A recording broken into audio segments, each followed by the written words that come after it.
Once hailed as the miracle of the modern world, China's economy seemed unstoppable, a growth engine powering global markets and reshaping geopolitics.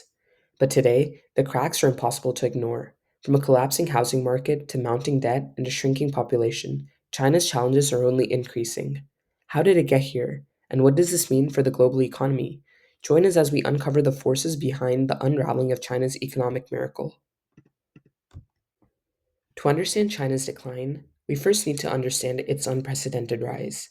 Over the past 4 decades, China became the world's second largest economy by relying on three critical pillars: investment driven growth, export dominance, and an inexhaustible labor force migrating from rural areas. This model worked brilliantly. Between 1980 and 2020, China lifted over 800 million people out of poverty, grew its GDP at an average annual rate of nearly 10%, and transformed itself into the world's factory. But the very strategies that fueled the success planted the seeds of today's crisis. Overinvestment and the ghost cities phenomenon. China's reliance on investment as a growth driver has led to startling inefficiencies. Consider this: nearly 42% of China's GDP comes from investments such as in infrastructure, factories, and real estate, more than double the rate of advanced economies like the US.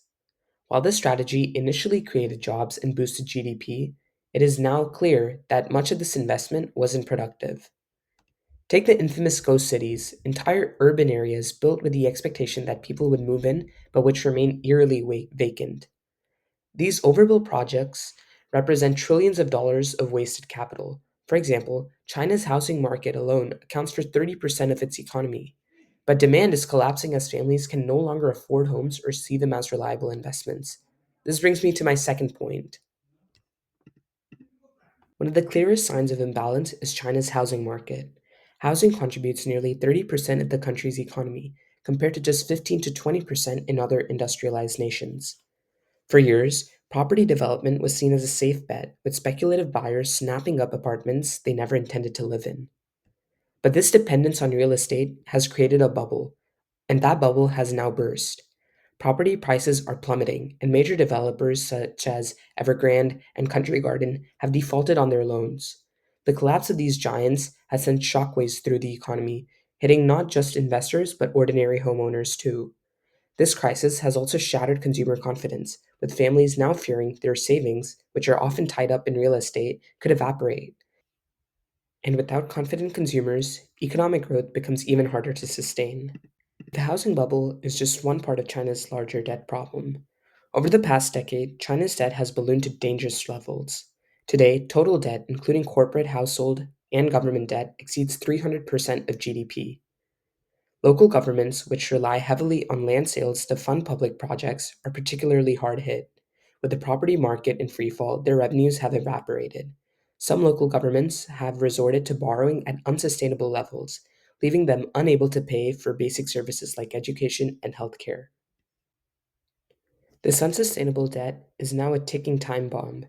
Experts warn that if left unchecked, it could trigger a financial crisis on par with Japan's lost decade or even the 2008 global financial meltdown.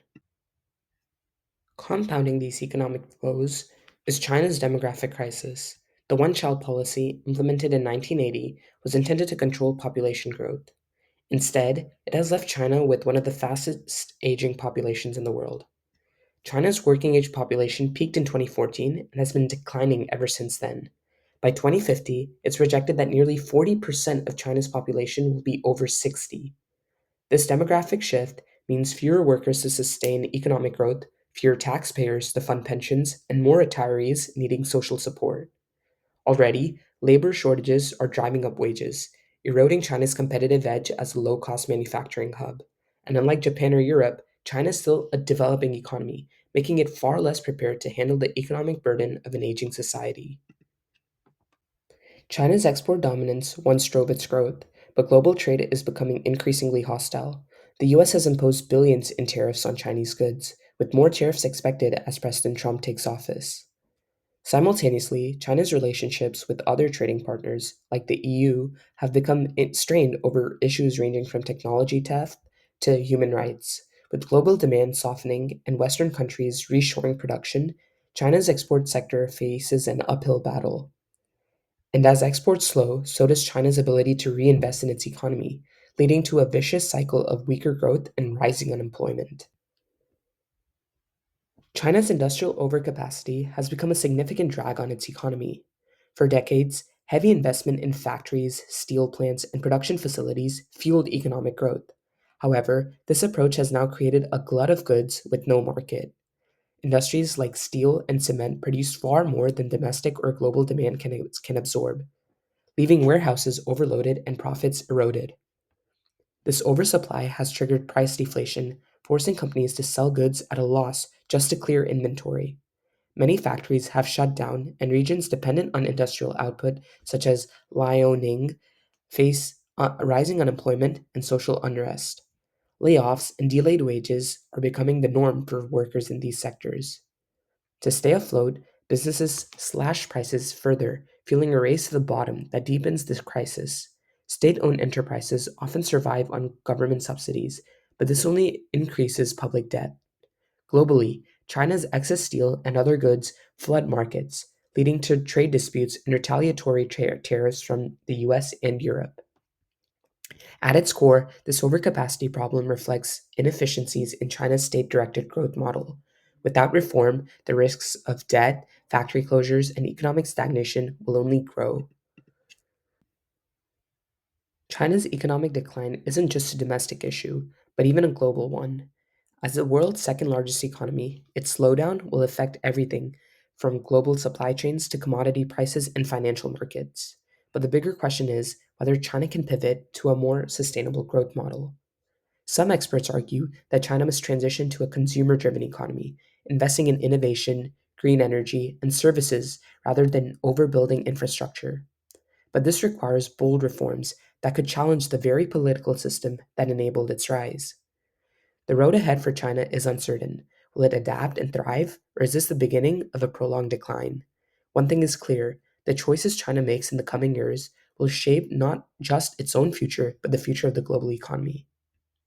If you found this analysis insightful, please don't forget to like and subscribe. Let me know your thoughts in the comments below. Thanks for watching, and see you next time.